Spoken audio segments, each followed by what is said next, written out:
Madam Speaker, from the onset, I want to say that I am a very excited supporter of NGCDF. One, because, Madam Speaker, many times we talk about national expenditure and we talk about what the government is doing. But, Madam Speaker, at many times, the citizens of Kenya are not able to conceptualize exactly what is government, who is government. Because many times we think government is an amorphous figure somewhere seated, Madam Speaker, and especially insofar as development is concerned. NGCDF demystifies what government is insofar as projects are concerned, and especially in regards to community projects. Going around the country, Madam Speaker, anyone would see the kind of changes NGCDF has brought to our communities.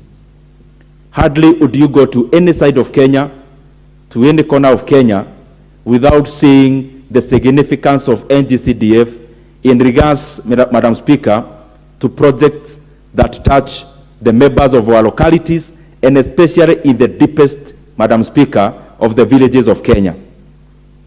And therefore, Madam Speaker, we must keep on supporting NGCDF in all ways. We are already doing that through the budget. I am sure we'll be mentioning that tomorrow, insofar as enhancing NGCDF is concerned.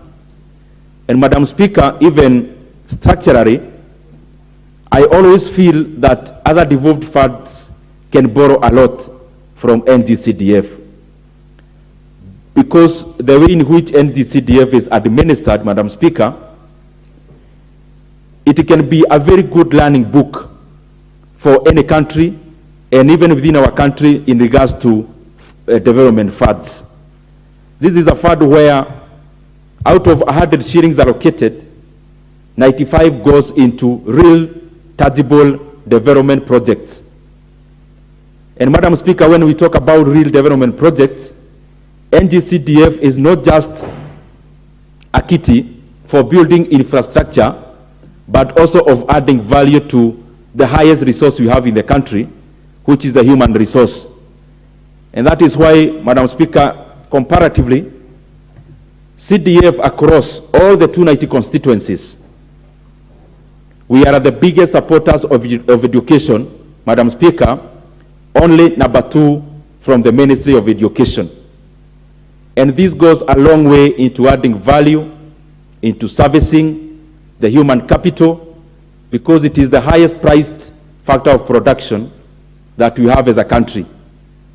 Madam Speaker, I have been toying with the idea that because we have been there as NGCDF, and a lot has happened in terms of brick and mortar, probably we could entertain ideas of even enlarging the bracket of bursaries that we are able to offer through NGCDF, and especially from the current BAD from 25 to 35% to somewhere around 50%.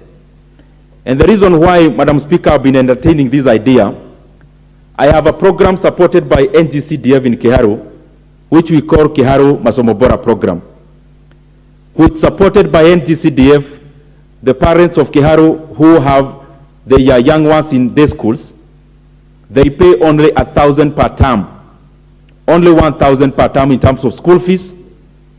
And those that which are interested in having remedial, they can have local arrangement with the teachers, but to a maximum of 1,000 per term.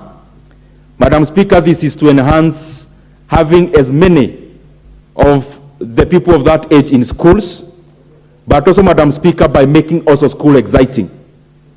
Because one of the things we've done even in that program is that we realized, even us when we were in school, we could be kept in school more hours, not because of books, but other things that happens, and especially food. So after realizing that and knowing that we can't chase that fact, we worked around it, changed even the menu, where majority of us, when we was in school, we would take our staple food from Monday to the last day of the week, which is Friday. What we've done is to recalibrate the same. We have rice 3 days and the staple food, which is the githeri 3 days. And we also provide food over Saturday, Madam Speaker, so that those learners who would want to be in school even on Saturdays have an opportunity to be in school. Madam Speaker, I don't just wish to give the scorecard, but I am giving the facts in terms of how NGCDF can be transformative. Out of 112 public primary schools in Kiharu, Madam Speaker, when we took over, and with the assistance of NGCDF, our classrooms were dilapidated. They never qualified to be called classrooms, Madam Speaker, because they were structures that looked more like museums.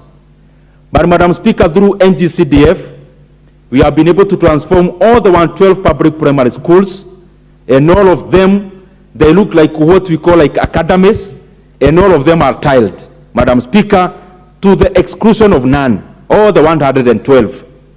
Madam Speaker, the reason I'm saying that this is because I believe NGCDF being a community fund, there is a lot we can do around it, and especially in how we expect that money. Community money should not be expended by big contractors from big cities. The contractors who should benefit from the funds that are community-based are actually the people around the areas that we undertake those projects. And that is what we did in Kiharu, Madam Speaker. All our projects will involve the local community.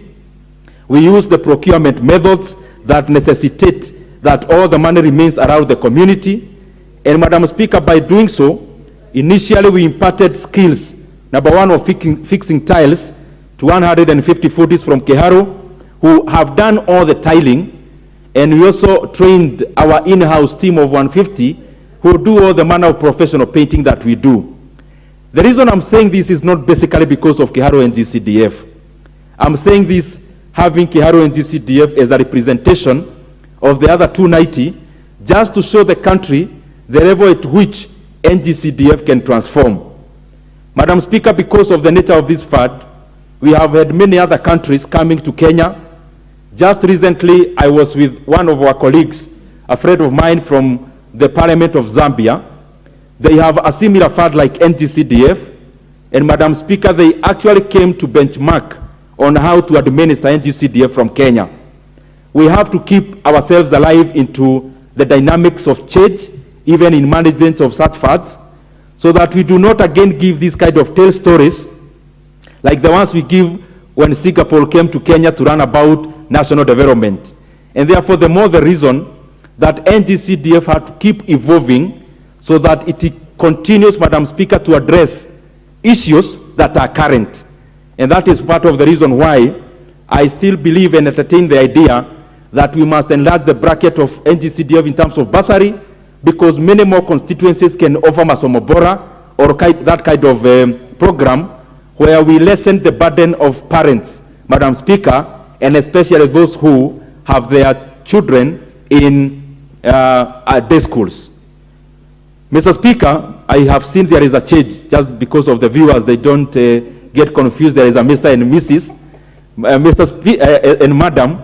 Mr. Speaker, I support this report and support the fact that we continue to be audited properly through internal auditors and also the Office of the Auditor General, because anywhere money is concerned, Mr. Speaker, and we are paying people for them to check on us, it is important for them to continue doing